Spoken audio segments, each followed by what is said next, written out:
Routine is a bit of a dirty word, isn't it? It just innately sounds boring and rigid to us creative types that are controlled by the whims of our dopamine, who may have that great idea for that book, song, or painting at 3 a.m. in the morning because our brains have no consideration for the schedule we have tomorrow. So, in a lot of ways, a routine feels like a roadblock to our whimsical creativity. But a good routine is not only flexible around our manic creative sprints, but it also feeds and nurtures our creativity. As a creative individual, I have suffered way too many times from creative burnout and work burnout and health burnout that have stunted my creativity way worse than any routine. So, how do you create a routine that nurtures your creativity instead of blocking it? Or how do you even create a routine you can stick to as a creative person? Let me talk about how to set up your daily routine that meets your needs both as a human being and an artist. The first thing you need to do is to decide your priorities. An artist who really inspires me is Dimash, who is the best singer in the world, and that's not a debate. I'm telling you this as an actual fact.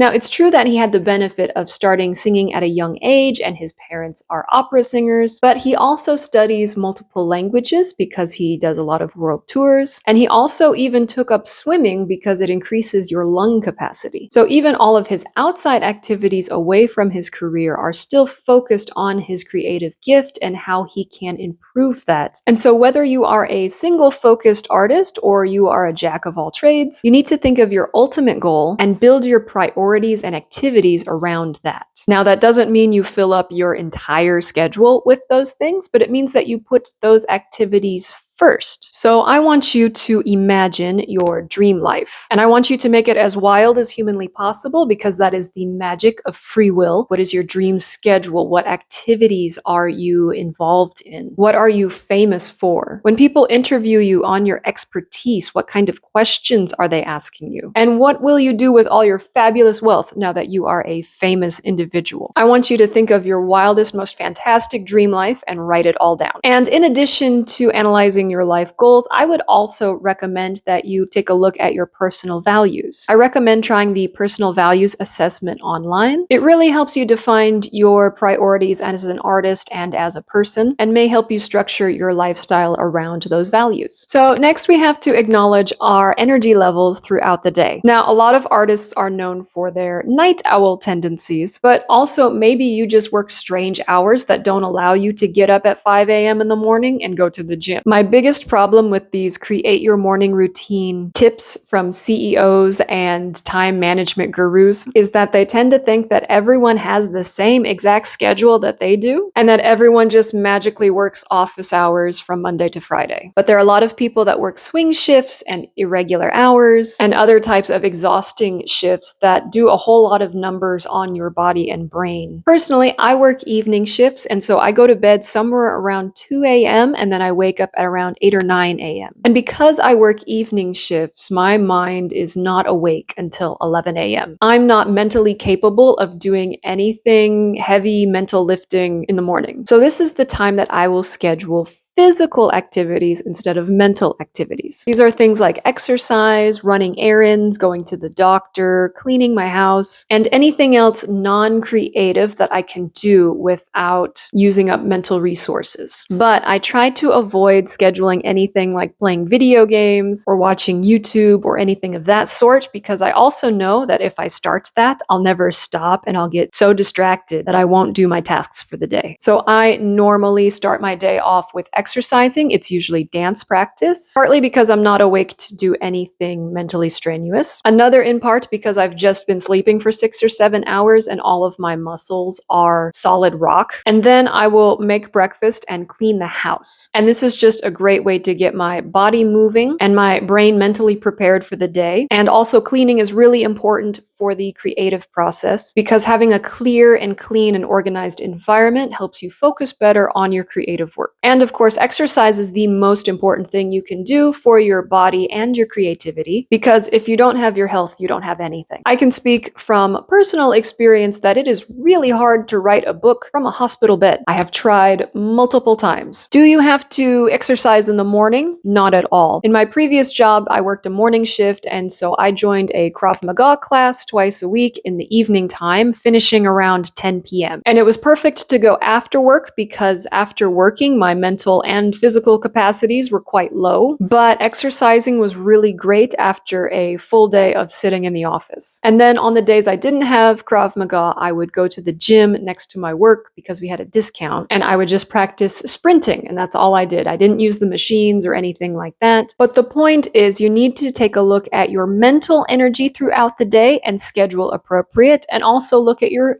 physical energy throughout the day and schedule appropriately. Be brutally honest with how your energy fluctuates during the week. If you're not honest, you mess up your entire schedule by lying to yourself and then creating a schedule that you can't adhere to. If you have low mental energy, schedule that time for your daily necessities as a human being. This includes cleaning your house or meal prep, exercise, doing laundry, running errands, going to the doctor, or any other healthcare activities.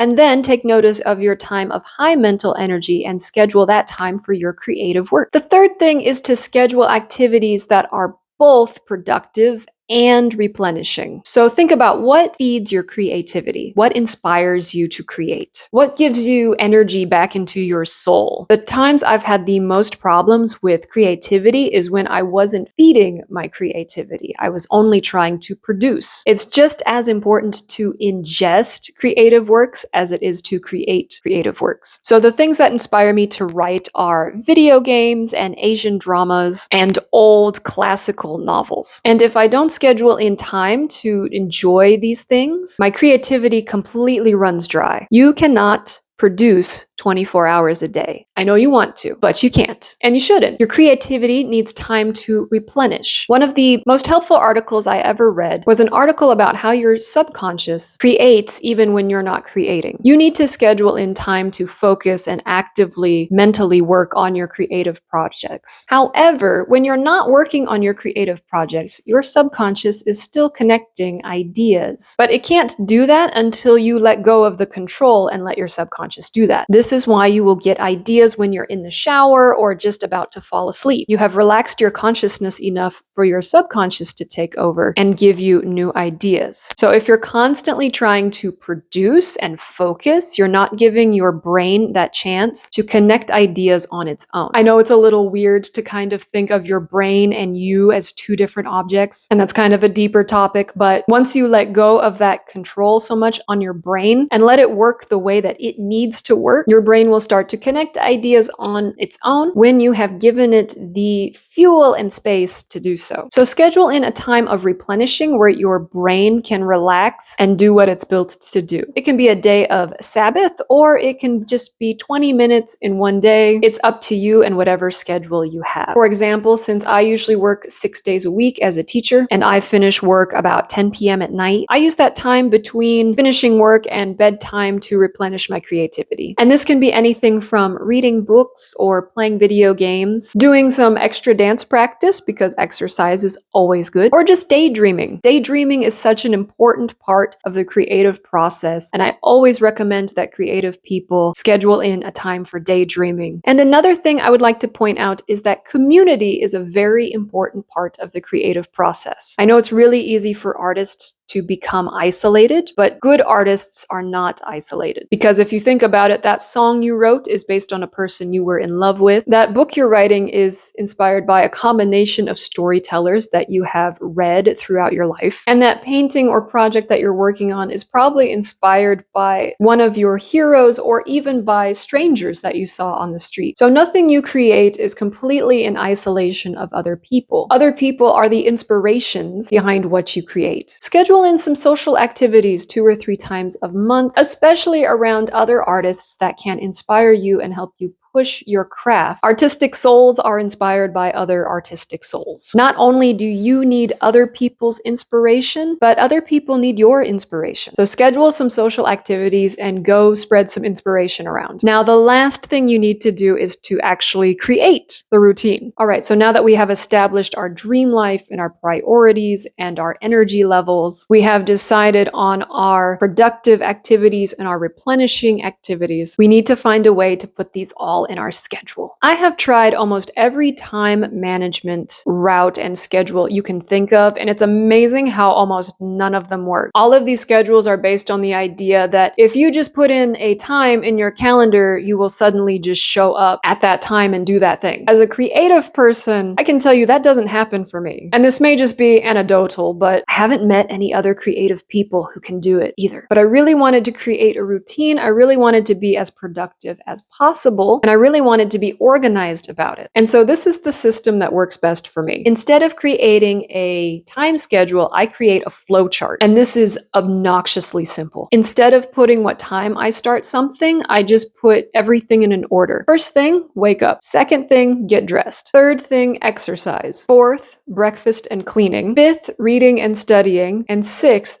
writing. And that's it. I just go in that order. Now, when I first started out, I would do each of these things for 10 minutes until I could do these things well for 10 minutes and not get distracted. And I've been doing this for some time now, so now I am up to about 40 minutes for each one without losing my focus. And it's really just that simple. I do these things in a certain order to the best of my ability, and I'm not free for the day until I finish all of these things in this order. Do I schedule this every day? Actually, not, because I found that if I schedule something for every day, I tend to push it off to the next day, and then to the next day, and then to the next day. And then it's Friday and I've done nothing. So it's better just to aim for 3 to 5 times a week, or even if you're just starting out, just twice a week. The scarcity actually helps you focus better, especially if you're just starting out. But the best thing about this flowchart is that it works no matter what time I'm working. So if I have to work a morning shift, I can do this routine after I finish my shift. If I work the evening shift, I can do this before I start my shift. If I work some random shift in the afternoon, I can do half of it before my shift and then come home and do the other half. It's still organized, but it's simple enough that I can fit whatever creative project I'm working on or whatever I need to study that day into the slots effortlessly. And if I go into some manic creativity phase where I am solely focused on this project that needs to get done by the deadline or that I've just been inspired by, I don't have to feel any guilt because I'm not aiming to do this every single day. I'm aiming to do it about 3 or 4 times a week. And so this allows me some time to either sleep in extra if my body is extra tired or I'm sick, or in an impromptu visit to the ER, which has happened more than one time. So my schedule is flexible, but also organized and keeps me focused and on track. And speaking of staying focused and being on track, I have 2 methods that I've used to stay that way. The first is that I use Google Calendar to track my time management, not create my time management. And what I mean by that is I don't actually schedule things before, but instead I use Google Calendar as a way to record what I've done in the past that day. That way I can actually see how much time I've spent on everything during the week, the start times and the finish times, whether or not I'm wasting time on social media and things of that sort, instead of filling up my calendar the week before and then rushing and feeling guilty because I didn't complete the schedule that I probably was never going to do anyways. So using Google Calendar as a way to track and not a way to plan has worked out a lot better for me. Now, if you have trouble focusing, I want to recommend the Forest app. This is not a sponsor, I just really like the Forest app. So what the Forest app is you set a timer, and during that time,